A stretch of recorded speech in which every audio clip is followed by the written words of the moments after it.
Dalam video pembelajaran kali ini kita akan belajar mengenai organa genitalia feminina.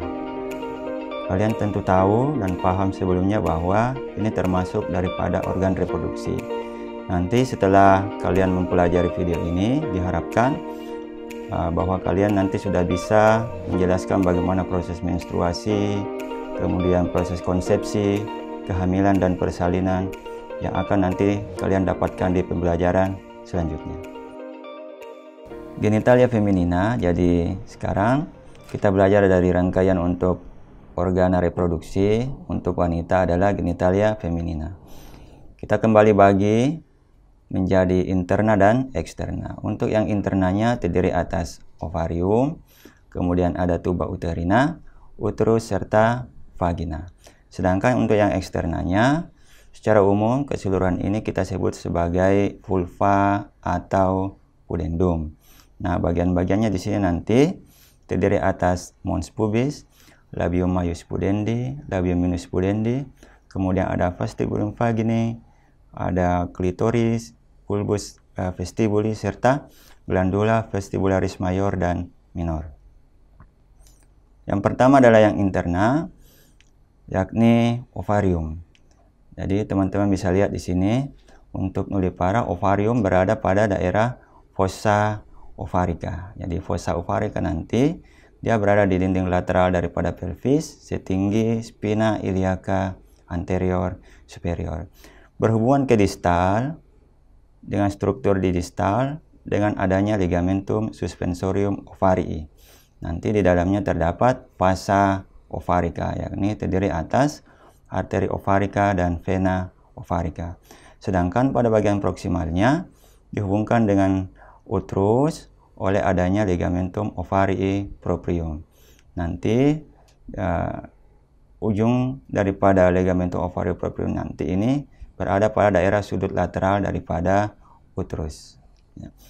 Pada gambar yang di bawah, potongan sagital, di sini mencoba memperlihatkan bahwa ovarium nanti dibungkus oleh suatu struktur yang melebar. Dalam hal ini adalah mesovarium. Mesovarium adalah pelebaran daripada ligamentum latum. Jadi nanti teman-teman pada saat praktikum akan menemukan suatu struktur yang melebar yang menutup daerah ovarium. Ini disebut sebagai mesovarium. Ya. Apabila dia menutup sampai pada daerah tuba uterina, disebut sebagai mesosalpinx. Ya. Nah, nanti di bawah mesosalpinx dan mesovarium terdapat mesometrium. Bagaimana dengan vaskularisasinya? Vaskularisasi dari ovarium ini diperoleh dari arteri ovarica. Nah, ini adalah arteri ovarica. Jadi penting mengetahui bahwa arteri ovarica berasal dari aorta abdominal. Pada laki-laki disebut sebagai arteri testicularis, sedangkan pada wanita disebut sebagai arteri ovarica. Ya. Nanti arteri ovarica ini akan berada di dalam ligamentum suspensorium ovarii. Ya. Jadi setelah dia turun dari daerah aorta abdominal, menyilang arteri iliaca eksterna, kemudian menyatu ke dalam ligamentum suspensorium ovarii. Ya. Kemudian arteri uterina. Jadi nanti arteri uterina ini akan beranastomose bersama dengan arteri ovarica.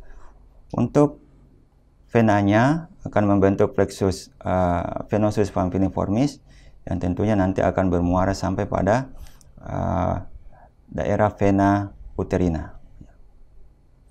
Inervasi daripada ovarium ini diperoleh dari plexus ovaricus, ya, plexus ovaricus serta plexus uterin. Ya. Jadi untuk viscero afferentnya ya, didapat dari daerah torakal 10, 11, 12 serta lumbalis 1. Ya. Organ yang berikut adalah tuba uterina, ya, tuba uterina. Nah, ini adalah struktur tuba uterina, ya, kiri kanan.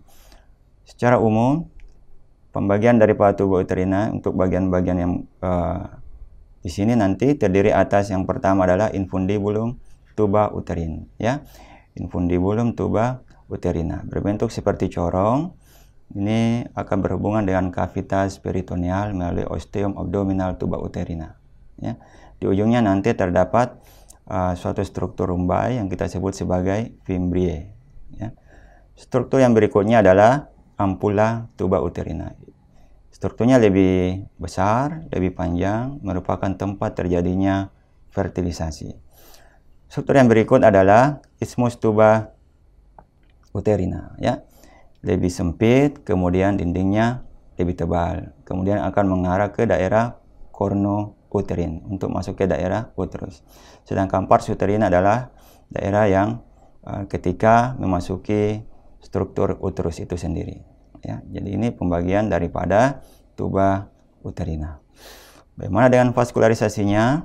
Diperoleh dari arteri uterina serta arteri ovarika. Ya, dari arteri uterina, ovarika nanti beranastomose untuk memberikan vaskularisasi pada daerah tuba uterina. Ya.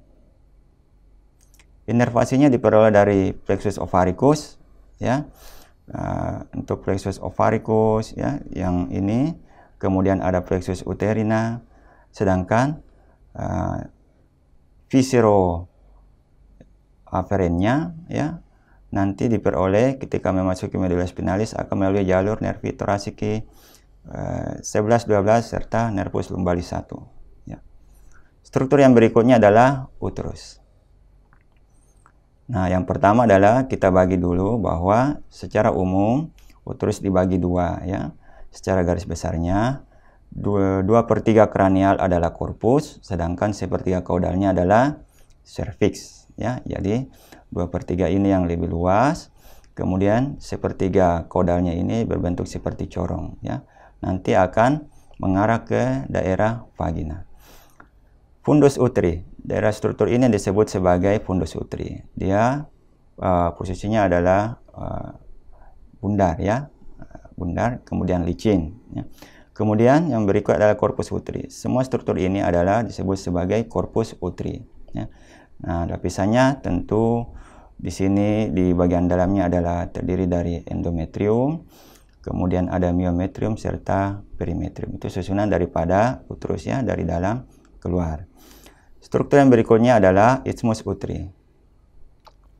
Isthmus uteri nanti secara anatomi dia memisahkan antara korpus uteri dan daerah cervix. Nah, ini disebut sebagai isthmus uteri. Pada proses kehamilan, isthmus uteri nanti menyatu bersama dengan korpus uteri. Ya. Berikutnya adalah cervix uteri. Daerah yang saya tunjuk ini adalah daerah cervix uteri. Ya. Nanti cervix uteri ini akan terbagi dua oleh dinding anterior daripada vagina. Nah, ini dinding anterior daripada vagina, sehingga membagi dua untuk daerah cervix. Yang pertama adalah daerah yang kita sebut sebagai portio supravaginalis, ya. Portio supravaginalis cervicis, ya. Ini yang cenderung di daerah superior, ya. Sedangkan yang inferior ini di daerah kaudal mengarah mengarah pada daerah vagina, disebut sebagai portio vaginalis cervicis. Jadi yang di atas adalah supravaginalis, sedangkan yang mengarah ke daerah vagina adalah portio vaginalis cervicis. Ya. Adik-adik bisa lihat gambar yang satunya. Ini adalah posisi normal daripada uterus. Jadi ada dua nanti posisi normal yang wajib adik-adik ketahui untuk uterus. Yang pertama adalah istilah yang kita sebut sebagai anteversi, dan yang kedua adalah antefleksi. Apa yang dimaksud dengan anteversi?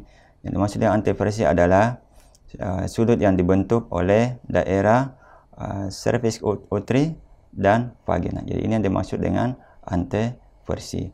Sedangkan antefleksi adalah sudut yang akan dibentuk dari daerah korpus uteri dan cervix uteri, ya. Jadi ada dua, anteversi dan antefleksi.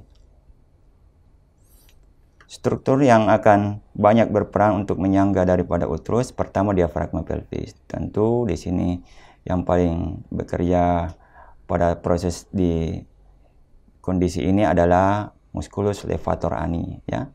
Kemudian yang kedua ligamentum transversum colli uteri. Nah, ini adalah ligamentum transversum colli uteri. Nama lainnya adalah cervicis. Pelebaran ini berasal dari daerah serviks, ya, kemudian melebar sampai di dinding lateral daripada pelvis. Yang ketiga adalah ligamentum sacro-uterina. Jadi dengan melihat ya struktur di sini bahwa dia melebar, struktur yang dimaksud di sini adalah jaringan ikat kuat ini akan melebar dari daerah serviks sampai pada pertengahan daripada sakrum, ya. Jadi beberapa struktur lain juga cukup berperan ya dalam proses untuk menyangga uterus tersebut. Bagaimana dengan fiksasinya? Untuk fiksasi uterus diperoleh dari struktur diafragma pelvis, kemudian ada ligamentum fibromuskular dan peritoneum, ya, lipatan peritoneum. Diafragma pelvis, ya. Nah, yang dimaksud dengan diafragma pelvis tentu di daerah bagian bawah, ya. Cenderung yang kita maksud di sini adalah daerah musculus levator, ya, levator ani. Sedangkan ligamentum fibromuskular, kita coba lihat gambar yang berwarna lebih putih, ya. Yang pertama adalah ligamentum pubocervical. Saya coba tandai. Jadi ligamentum pubocervical, ligamentum cardinal, dan ligamentum uterosakral. Ketiga ligamentum ini nanti ya berasal dari cervix, kemudian dia melebar ke sekitar daripada pelvis, ya. Ada yang melebar ke daerah dorsal daripada simfisis pubis, ada yang melebar ke daerah lateral, dan ada yang melebar sampai di daerah sakrum. Sedangkan ligamentum teres uteri, ya, teres uteri itu berasal, ya, struktur ligamentum ini nanti berada di lateral, ya. Nah, cenderung nanti memfiksasi untuk daerah korpus daripada uterus. Jadi kita bisa bedakan bahwa yang difiksasi nanti adalah ada dua, bisa korpusnya atau bisa serviksnya, ya. Untuk serviksnya tadi kita sudah jelaskan, dan untuk yang korpusnya adalah teres uteri. Berikutnya adalah ligamentum latum uteri.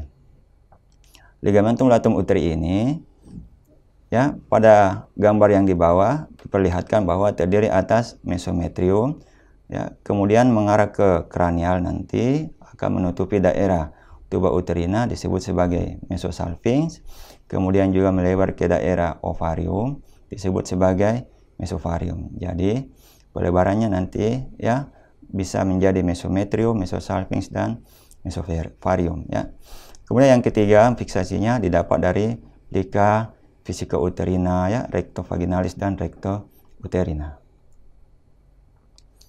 Bagaimana dengan vaskularisasinya? Di sini diperlihatkan berasal dari arteri uterina, ya. Nah, ini ada arteri uterina, merupakan cabang daripada arteri iliaca interna. Inervasinya dari plexus hipogastricus inferior, sedangkan untuk visceroafferentnya didapat ketika dia memasuki medula spinal, dia akan melalui nervi thoracalis 10 sampai lumbal 1, ya.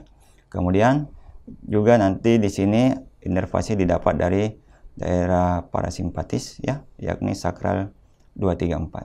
Sekian dulu materi kali ini, sampai jumpa di video pembelajaran berikutnya. Terima kasih. Assalamualaikum warahmatullahi wabarakatuh.